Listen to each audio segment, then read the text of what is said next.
What's up, everybody? We are Lisa and Greg. Hi, guys. Today's video is 15 American tourist habits that make Europeans cringe. Don't be that guy. Uh-oh. All right. So this is brought to you by Geo Insider. And we'll include a link in the description so you can go over there and do the YouTube stuff. That'd be great. Okay. You ready? Yeah. All right, let's go. 2 Californian girls arrested for carving their initials on a Coliseum wall and taking a selfie. American tourist fined after parking Ferrari in the middle of famous Florence Plaza. American tourists caught pushing scooters down the Spanish Steps. Come on, man. Why'd you do that? Can you believe it? And that's just scratching the surface. Today, we are counting down the top 15 of most infuriating habits of American tourists that make Europeans shake their heads in disbelief. Plus, I'll share some tips on how to avoid being that tourist. Hold on to your seats. This will be one wild, shocking, and oh so entertaining ride. Ready? Let's go. Let's start with habit number 1. Walking, talking loudspeakers. Picture this. You're in a peaceful Parisian cafe, enjoying a quiet afternoon when suddenly, boom. Oh my God, you guys, this croissant is amazing. You know, echoes across. Wow. Yep, that's us Americans, turning the volume up to 11 everywhere we go. It's not just excitement, it's a habit we can't shake. Locals find this as charming as a foghorn at a yoga retreat. Disruptive and, frankly, annoying. Now picture a gondola ride in Venice, gently gliding along, then... Guys, this bridge is so bridgy. It's like the bridgiest bridge ever. My tip... Come on. Who talks like that? People sound like that, but I don't know. This bridge is so bridgy. It's like the bridgiest bridge ever. Guys, this bridge is so bridgy. It's like the bridgiest bridge ever. My tip, tone it down. Match the local vibe and speak softly. It shows respect and helps you blend in. Save the enthusiasm. Okay, so we've talked about this, but we live in Spain. Everybody's out here. So in other places, they're not like that. I guess we haven't been to other places in Europe. Yeah, because we were saying in another video that Spain, everyone's pretty loud. Yeah, they're pretty loud. And so, I mean, I think the only time I ever got laughed at once by someone who was like a waitress that we've talked to her before here in Spain. When we were walking by her, I said, I forgot her name, but I'll say, hi, Elena? Hi, Elena. Yeah. I said it like that. Yeah. And then she kind of looked at me and she laughed. Yeah. Kind of like, we were a little extra that day. But for moments but that's just how, that's just excitement. I guess that's an example.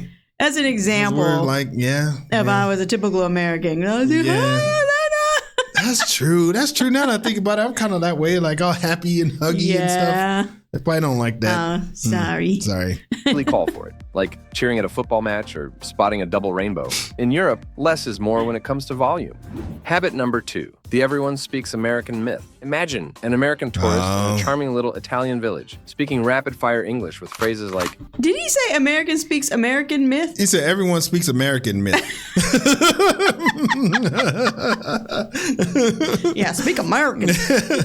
Yo, can you hook us up with the dopest coffee spot around? The locals look confused, like they're trying to solve a riddle. We often assume everyone speaks English and gets our slang. It's like asking a cat to fetch. This can seem arrogant and, frankly, a bit lazy. So here's the deal. Both simple, of those. Excuse me, do you speak English? Works wonders. Usually people respond with, I speak a little English. How can I help? And then proceed to speak better English than you. Learning a few basic phrases in the local language, like ciao or grazie, can open doors and hearts. It shows respect and effort, and trust me, locals appreciate it. Plus, it's kind of fun to play linguistic charades. Who knew ordering coffee could be an adventure? Now, there's an exception. At super busy tourist spots or restaurants, skip the Google Translate performance. The staff often speaks English, and they're in a rush, wanting to work efficiently. Save the linguistic gymnastics for quieter moments. Habit number 3, tipping incorrectly. We're used to tipping big back home, 20% or more for any service, even for Uber drivers. But in Europe, tipping customs are a whole different ballgame. Some countries find our generous tips extravagant, while others might think we're being stingy. So what's the scoop? Learn the local tipping customs. In many European countries, service is already included, and a small tip for rounding up the bill is appreciated. For instance, in Spain, you might leave just a euro or two, while in Germany, rounding up to the nearest euro is common. And in Scandinavian countries like Sweden, tipping is generally not practiced at all. Workers there receive fair wages, and tipping could actually weaken their salary position. No one wants to hear that they make it up in tips.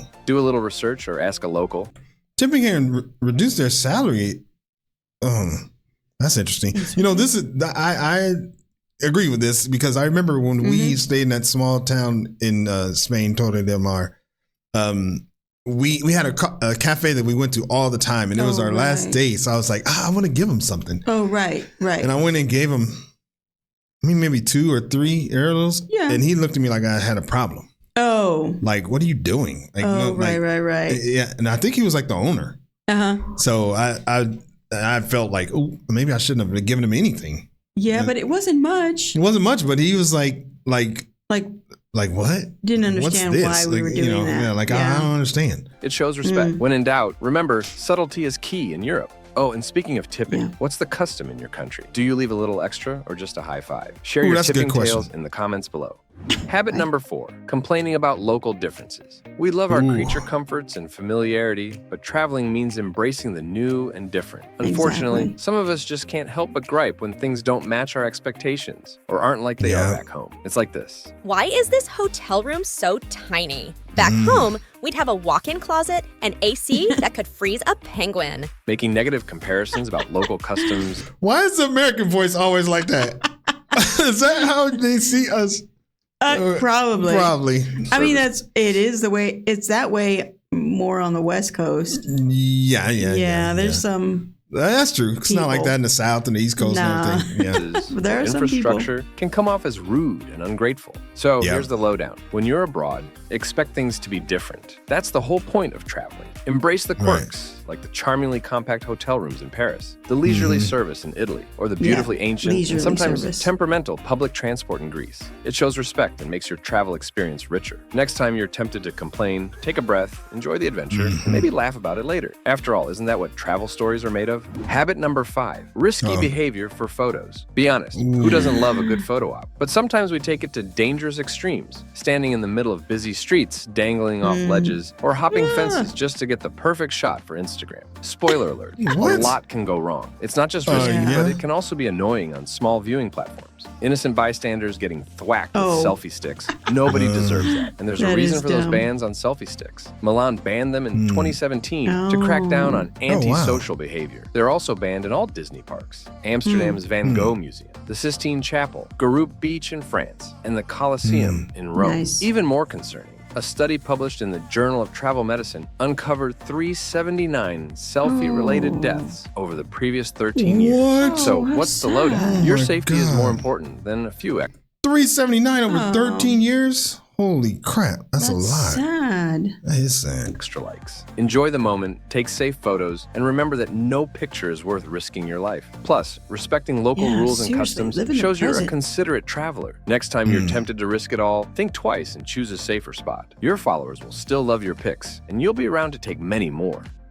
All right, let's play. Well, they don't have to worry about that with us. No. We're not about to risk nothing. Yeah, and I can't tell you how many times we've gone places and I forget to take pictures. Yeah. So that's 0 risk. I know. Because we're not even taking pictures. I know, we're not even taking pictures. It's like, oh, damn, totally forgot to take pictures. Damn it. Again, picture this. You're strolling through the narrow streets of Venice, admiring the canals. Suddenly, an American tourist appears, struggling with a mountain of suitcases, blocking the sidewalk. You hear a thud as a wheeled suitcase gets stuck. Any guesses on the habit? Here's a hint. Do I really need 6 pairs of shoes for a weekend trip? If you guessed overpacking, you're right. We'd love to be prepared, but hauling huge amounts of luggage can be a real hassle. Overpacking slows you down and makes you that person blocking the entire sidewalk or struggling to fit into an elevator. So what's the deal? Pack light and smart. Think versatile outfits, essentials only. Remember, you can always do a little laundry on the road. Plus, lighter luggage means more room for souvenirs. Next time you're tempted to bring everything but the kitchen sink, rethink and repack. Your back will thank you, and you'll move around with ease, ready to enjoy your adventure. Sorry to interrupt. Oh, I think if you're not well traveled, then you have a tendency to overpack. Yeah. So the more you travel, the less you'll bring. Because I realize you don't need everything. Yeah. Yeah. When we went to Hawaii for the first time, we just brought everything. We had a whole bag we never opened. Yeah. Exactly. Yeah. A whole bag we didn't open. We ended up wearing the same clothes over and over and over. Yeah. And then we just learned. And now we know not to over. I mean, we brought. Well, this is different, I guess, because we moved here, so it's a little bit different. But even us moving here, we only brought 5 suitcases to move here.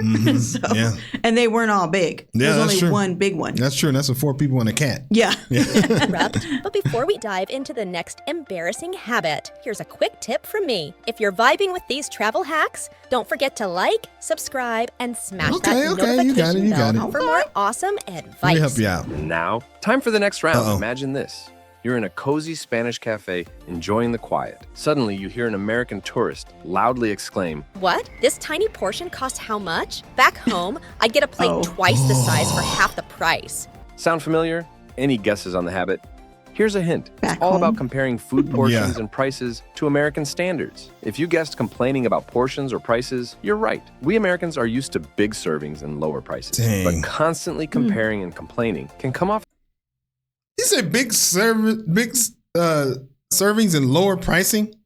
Oh, that's not true. Is that what he said? That can't be what he said. To American standards. If you guessed complaining about portions or prices, you're right. We Americans are used to big servings and lower prices. But constantly comparing and complaining can come off as disrespectful to local customs and economic conditions. So what to do? Embrace the local dining experience. Smaller portions often mean higher quality, and prices reflect local economies. Enjoy the flavors and savor the moment, instead of comparing it to back home. Habit number 8, lumping all of Europe together. You know the type of I've been to Europe after a quick tour of Paris, London. We've had so many comments of Europe is a bunch of countries, or the EU is not Europe. Yeah, we know that. Yeah, it's like you can't say Europe. You got to say all the countries. Yeah. That's why every once in a while I'll say the countries in Europe. Just to emphasize we understand that. Yeah. But there are people that probably don't. Yeah, that's true. Or Rome. You wouldn't say you've done America after visiting New York. So why do the same with Europe? Europe isn't a monolith. It's a patchwork of different languages, histories, and traditions. So, how to fix this? Appreciate the uniqueness of each country. Dive into the local cultures, learn a few phrases in the language, and explore beyond the tourist hotspots. Recognize that each European country has its own identity and charm. Next time you're bragging about your European adventure, remember to give credit to the individual countries and their rich, diverse cultures. It shows respect and makes your travel stories even more interesting. Habit number 9, disrespecting monuments and cultural sites. We've all seen it. Tourists behaving badly at historical landmarks, treating them like their personal playgrounds. It's like hosting a rave in a library. Not cool, folks. Remember those 2 Californian girls who were arrested for carving their initials on a Coliseum wall? Or the American tourist who parked his Ferrari in the middle of a famous Florence plaza? These aren't just cringeworthy. They're downright disrespectful. So, how to handle it? Show some respect. When visiting these sites, take a moment to understand the significance of where you are. Read the plaques, listen to the guides, and absorb the history. It's about honoring the memory and importance of these places. Next time you're at a historical or cultural site, remember to treat it with the respect it deserves. You'll gain a deeper appreciation for the history and culture, and you'll set a good example for other travelers. Habit number 10, dressing inappropriately. This is one of my biggest pet peeves. Americans are practical and love to dress casually. We don't wear nice clothes every day. It's all about comfort. But sometimes our idea of casual just doesn't cut it abroad. I get the travel vests with all those pockets are handy, but it screams tourist the moment you step off the plane. Lucy, my French friend, always says, European fashion is more about how things fit rather than emphasizing brand names. A friend of mine recently visited Paris for the first time. She usually rocks dresses and heels, but found that in Paris, it made her stick out like a sore thumb. So what's the fix? Do a little research before you pack. Understand the local dress codes and pack accordingly. When visiting churches, cover those shoulders and knees. When dining in fancy restaurants, step it up a notch. Think more dinner party and less beach party. Next time you're planning your outfit, remember to dress respectfully. It shows you appreciate and respect the local culture, and you'll blend in much better, making your experience all the more enjoyable. Well, that's why I don't wear a baseball cap. Yeah, even though I do need one because obviously don't have a lot of insulation up here, so it gets a little, it gets burnt from time to time. But I do need one, but I don't want like an LA Dodgers hat or something. Or I've gotten pretty good at getting rid of basically everything that I used to have from there. Yeah, they just don't wear hats a lot out here. No, it's not. And this is just another example of how different Europe is, because I'm sure hats are commonly worn in other countries. In other countries, yeah. But here in Spain, they're not really. So, as if they don't know I'm American. All I got to do is talk to me and look at me a certain way, So, but I'm just trying to fit in. I'm doing everything I can. Yeah. Habit number 11, small talk. I know, we love to chat, but in many parts of Europe, striking up a conversation with a stranger is like trying to start a dance party in a library, awkward and unwelcome. Take France, for example. In Paris, small talk is a regional no-no. If you start chatting with a stranger, they'll probably ignore you unless you're asking for directions. In Scandinavian countries like Denmark or Sweden, you must be crazy if you are talking to strangers. Germany, occasionally some old folks might start a conversation at a bus stop, but that's about it. In Poland, small talk is rare and unusual. Hello is about as talkative as it gets on a good day. On the flip side, small talk is more common in Southern Europe, but generally Europeans are more reserved and value their personal space. So what's the takeaway? Read the room. Gauge the vibe before launching into a friendly chat. If people seem open, go for it. If not, respect their space and enjoy the silence. Your consideration will be appreciated, and you'll blend in much better with the local culture. Next time you're tempted to share your life story with a stranger, remember to keep it short and sweet. A little cultural awareness goes a long way. Wow. And hey, how is it in your country? Do you love a good chat or prefer to keep to yourself? Share your small talk stories in the comments below. Spain's different. Yeah, they will talk to you. Mm-hmm. They will let you talk to them. Yeah, that's why he said it's a little different in southern Spain, right? So, or southern Europe. Yeah, it's good. I do like having conversations with people. But yeah, we hear the waiters like chit chatting with all the customers all the time. Yeah, everybody. They'll talk to anybody, and there really is no such thing as personal space. No. So that just doesn't happen. Yeah. So he's right. Read the room. Read the room. Yeah. Mm-hmm. Okay. Habit number 12, overemphasizing ancestral heritage. We obviously love to celebrate our roots, but sometimes we can take it a bit too far. Claiming to be 100% Greek or Irish because your great-great-grandparents were from there might not be as well received by the locals. Imagine visiting Ireland and proudly declaring, I'm 100% Irish, only for the locals to smile politely while thinking, sure, but you sound more like you're from Boston. Or telling someone in Italy about your authentic Italian heritage while mispronouncing bruschetta. So how to handle it? Embrace your heritage, but don't overdo it. Show genuine interest in the local culture without making it all about your ancestral connections. Share your excitement, but remember, you're a guest exploring their home, not a long-lost native. Next time you're tempted to overemphasize your roots, keep it cool and respectful. Appreciate the culture around you, and locals will appreciate your genuine curiosity and humility. Habit number 13. I feel like I'm embarrassed to say, like, I don't want to sound like, oh yes, I'm 30% Spanish. You know, like some guy, he was like, the other day, he like kind of hit me and he was like, Española? And I was like, Yeah.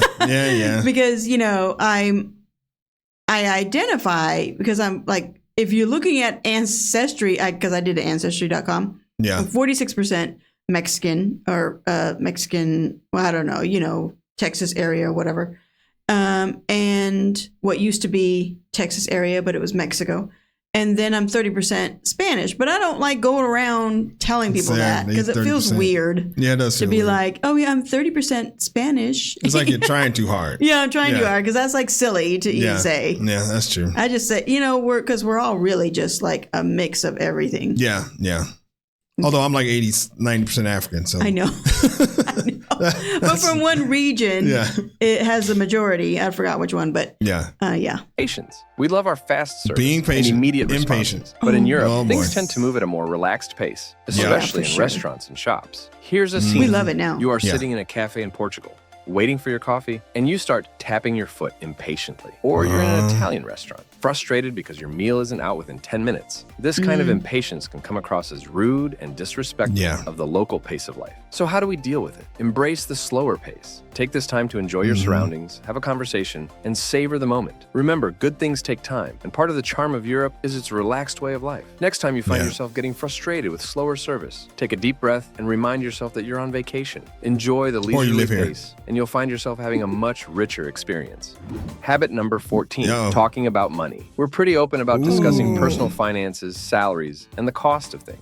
But in many parts of Europe, this can be seen as vulgar and inappropriate. Imagine this. You're having a conversation with someone you've just met in Italy and casually mention how much you make or how expensive your new gadget was. The room goes silent and you get some awkward glances. Talking openly about money, especially if you earn a lot, can make Europeans uncomfortable and come across as bragging or insensitive. In Austria, discussing salaries is fairly taboo. There's this unspoken rule of not telling others to avoid making them uncomfortable if you earn more. Similarly, in the Czech Republic, salaries are considered a private issue and shouldn't be discussed. It may seem odd since, back home, we often think sharing salary info helps everyone except the employer. But here it's different. So what should you do instead? Keep money matters private. Instead of discussing your finances, we never talk about no finances. No, we're not typical Americans when it comes to that. Yeah. It is taboo. You don't talk about money. Yeah, it just causes problems.